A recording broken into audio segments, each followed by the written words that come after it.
Hi, hello everyone. Welcome to the channel.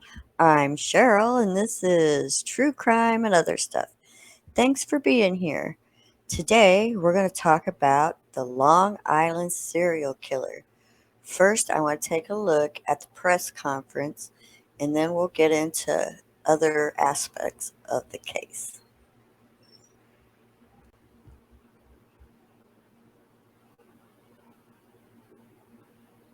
County Police Department's homicide detectives, and he's been indicted in a grand jury presentation by the Suffolk County District Attorney's Office for the murders of Melissa Bartholomew, Megan Waterman, and Amber Costello.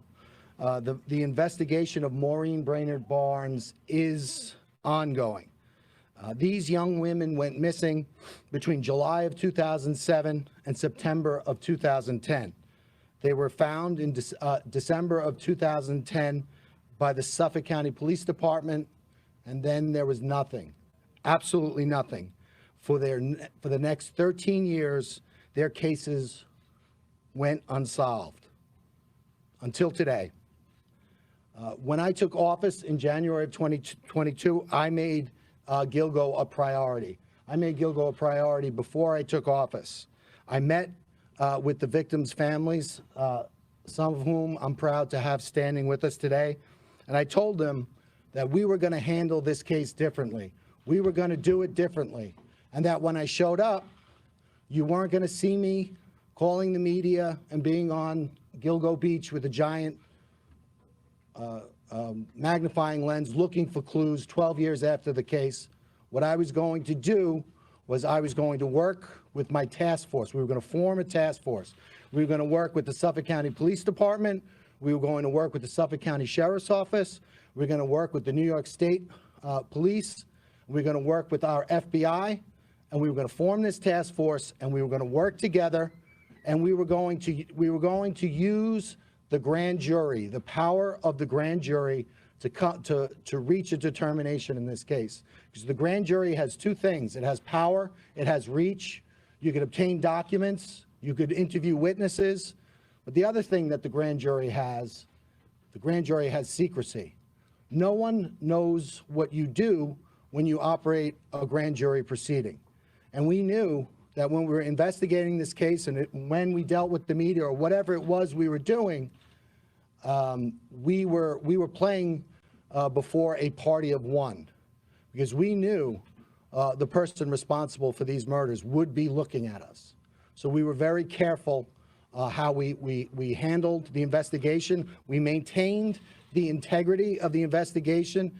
Most importantly of all, we maintained the secrecy of that investigation, and I think that's paid dividends as we've seen today.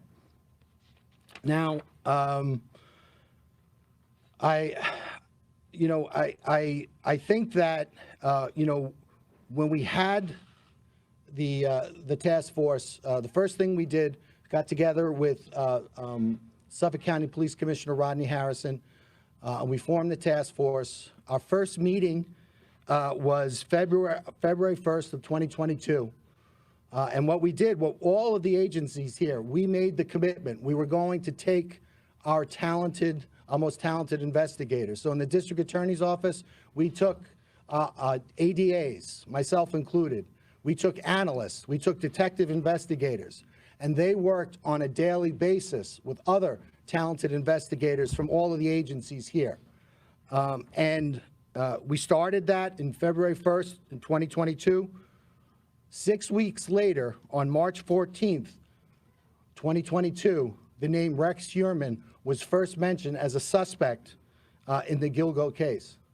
A New York State investigator was able to identify him in a database, and from that point on, we used the power of the grand jury, over 300 subpoenas and search warrants looking into this individual's background to bring us to this day.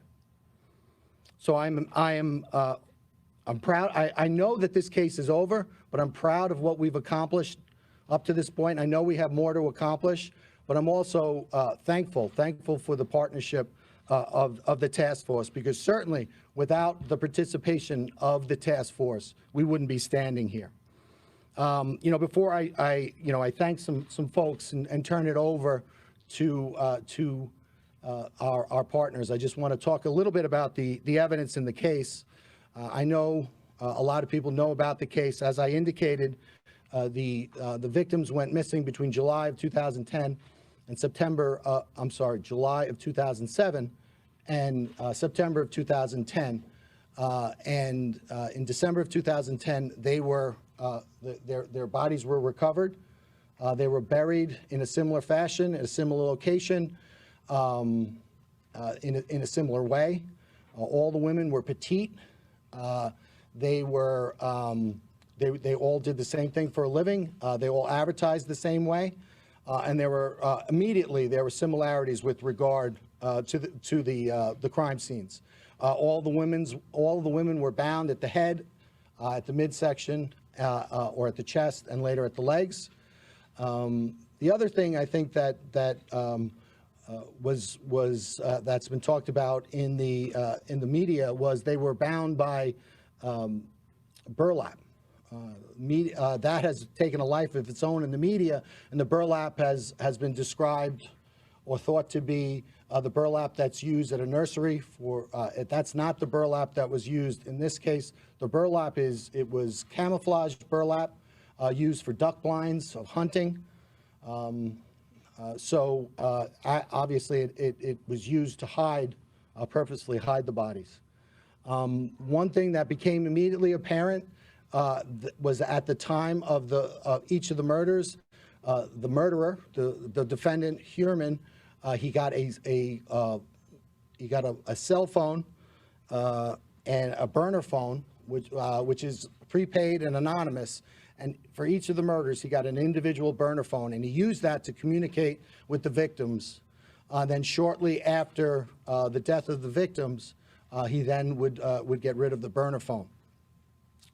And right away in December of 2012, FBI CAST analysts, special agents with the CAST unit of the FBI, they immediately began looking at that cell site data. They compared the victims' phones with the burner phones, and they immediately honed in on some similarities, specifically in the Massapequa Park area. And they looked at an area of a confluence of 4 cell towers, and they realized that this had significance because the perpetrator of these crimes was probably located within this area at or around the times of the murder. And that was mapped out. That was called the box, and it was an area in Massapequa Park. The FBI also managed to do that for an area in Midtown Manhattan.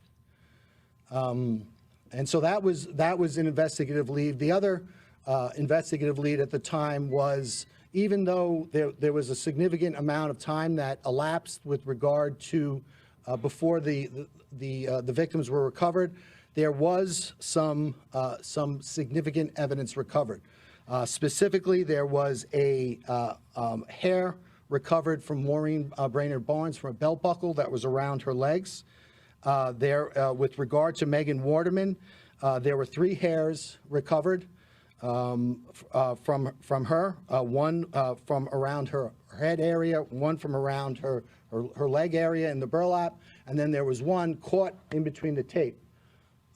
And that was recovered. Amber Costello also had a significant hair that was recovered during the time of the recovery. But again, the crime scene, because it was out there for so long and because it was exposed to the elements, those hairs were degraded, so you couldn't use traditional DNA analysis on it. You would have to wait and use mitochondrial DNA. And back in 2010, the technology wasn't there for mitochondrial DNA. So the investigation proceeded, but also technology proceeded as well. And then in January and February of 2022, we formed the task force. We began working collectively. And then a mere 6 weeks later, on March 14th, 2022, Rex Heuermann was identified for the first time. And the manner in which that was done was the New York State investigator looked at a database. Amber Costello, the day before her disappearance on September 1st, 2010, she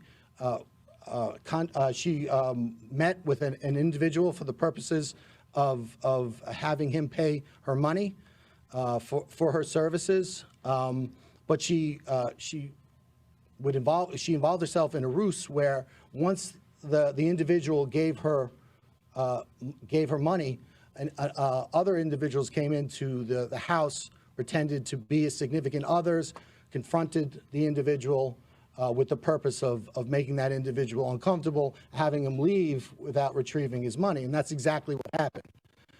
So that individual was identified as a person who was between 6'4", 6'6", a large man, thickly built, not necessarily overly muscular, but just a naturally big Ogre-like. person with glasses, white, and dark hair.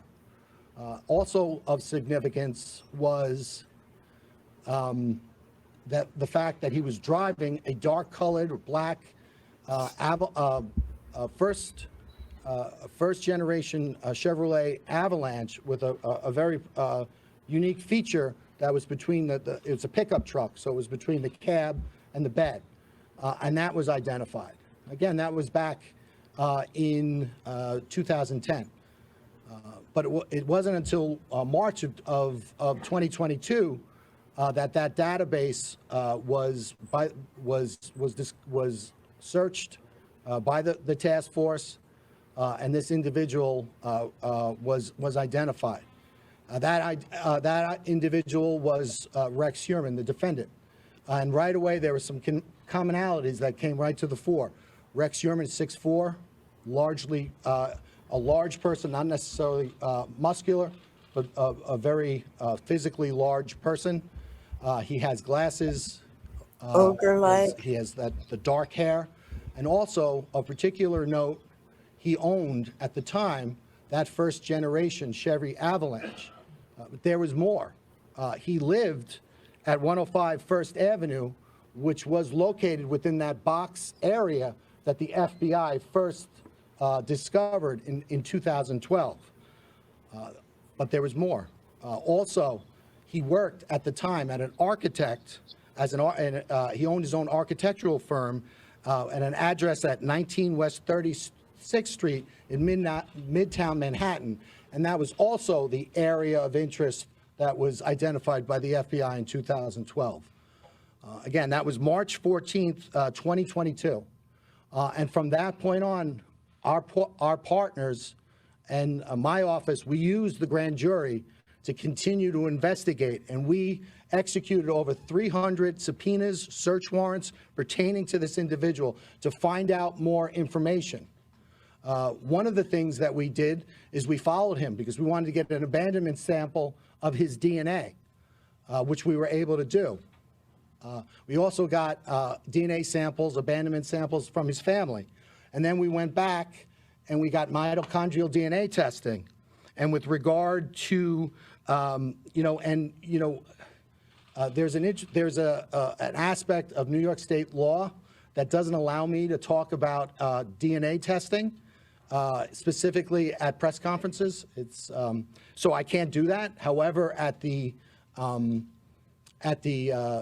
arraignment, and also when we filed our bail letter, we talked about the significance of that evidence. So if anyone needs to see that, but suffice to say, that evidence was significant, especially with regard to the other evidence that we had developed. But there was another interesting aspect. We looked at the Heuermann family travel records, and we learned that during the murders of the last three women, Bartholomew, Waterman, and Costello, that during the commission of those murders, the defendant's wife and children were out of New York State, and he was alone in the tri-state area. We also went back and looked at his cell site records, and we compared his personal cell site records with that of the four target phones, and we saw that there was areas of commonality. In other words, that whenever the target phones would bounce off a cell tower, if the Yerman. Wow, it sounds like they did their homework and they must have a lot of evidence. I hope they got the right guy. I'm just wondering about the other victims.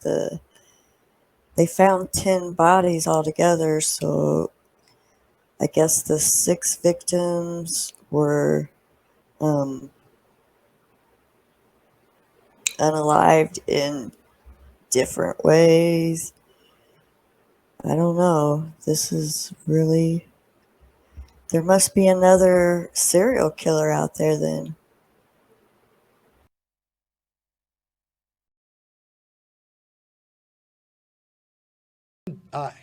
Personal phone bounced off a tower. It was always consistent and in close proximity with the target phones. And at no time was there ever an instant where those target phones were, for instance, in New Jersey while the defendant was on Long Island.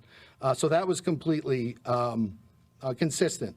The other thing that we looked at was we looked at his use of burner phones. And we followed, using the grand jury, using the great investigative help from our partners, we followed his use of burner phones. We were able to identify 7 separate burner phones that he used. We were able to use fictitious or fraudulent email addresses and get Google warrants. And from there, we got his searches. And we learned what the defendant was searching. In a 14-month period, he had over 200 searches pertaining to the Gilgo investigation. Not only was he looking at investigative insight, he was trying to figure out how is the task force using cell phones to try to figure out what's happening. What are the developments with regard to the task force? And this really supported our decision to keep our investigative focus secret, because we knew that this one person would be watching, and we didn't want to give him any insight into what we were doing. And we also didn't want him to know just how close we were getting. So we maintained the grand jury secrecy, and we maintained the integrity of our investigation. In addition to those Gilgo searches, he was compulsively searching pictures of the victims, but not only pictures of the victims, pictures of their relatives, their sisters, their children, and he was trying to locate those individuals. In addition to that, there was a lot of torture, porn, and what you would consider, depictions of women being abused, being raped, and being killed. In addition to all of that, we continued to look and we were able to determine that Chevy Avalanche that was used during the commission of the Amber Costello crime, that Chevy Avalanche was in South Carolina. And again, with the help of our partners, we were able to seize that Chevy Avalanche pursuant to a search warrant, and we're certainly going to analyze that. In addition to that, pursuant to the arrest of the defendant last night by the Suffolk County Police Department, we obtained one of his burner phones, his last burner phones. The investigation, as I said, this case is not over, it's only beginning. We're continuing to execute search warrants, and we anticipate getting more evidence. Before I turn it over to my partners, I want to thank a lot of people in the room. First and foremost, I want to thank the victims in this case. Well, we have been listening to officials on Long Island discuss the arrest of a suspect in the Gilgo Beach murders. The suspect is charged with first and second-degree murder for the deaths of 3 of the victims. And we were just listening there as the Suffolk County District Attorney walked through the evidence they gathered, why the public didn't hear much about this case for such time.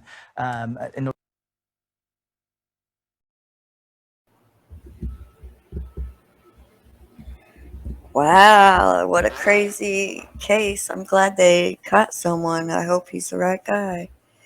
Um, Also, let's see.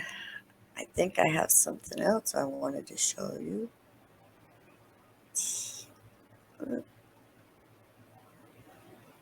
Okay, hold on.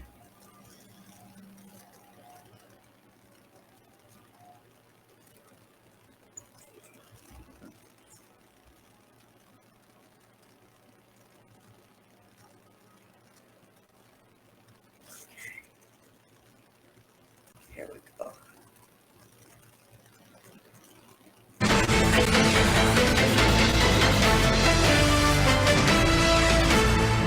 Tell us, who you are, where you're from, and how long you've been in New York. Okay. Rex Heuermann. I'm an architect. I'm an architectural consultant. I'm a troubleshooter. Born and raised on Long Island. Okay. Been working in Manhattan since 1987. I have one tool that's pretty much used in almost every job, and it's actually a cabinet maker's hammer. Cabinet maker hammer. Okay. I wonder how he persuasive enough killed them. when I need to persuade something. Not someone. Something. Sometimes I have to be the heavy framing hammer. Other times I'm the lightweight hammer Guy's just laughing to like crazy. nudge things along. It's not that funny. That was a YouTube Oh my interview God. by It is not Bonjour that funny. Realty back just in February of 2022. This is exactly when this guy is just about to be on the radar of the task force and the grand jury as they track down an alleged serial killer. Unbelievable. Let's bring in our think tank. Joining us tonight in San Diego, California, criminal defense attorney, former prosecutor Brian Watkins. Also with us tonight in Cleveland, Ohio, criminal defense. Why could law enforcement not trace the calls made by the Long Island serial killer? This is Why his hasn't the Long search Island history. serial killer been caught? Long Island serial killer update 2022. America's 5 most notorious old cases. 8 terrifying active serial killers we can't find. Cops launch Gilgo Beach homicide investigation task force. What you Google can and will be used against you. What do you think, Brian? Yes. All right. I just wanted to show you a few clips and update you on the Long Island serial killer. And I'm still wondering why there's still 6 bodies and he's not connected to them. Somehow they've been unalived in different ways. They weren't wrapped in burlap. So, well, I will keep you updated. And thanks for watching my videos and have a nice day.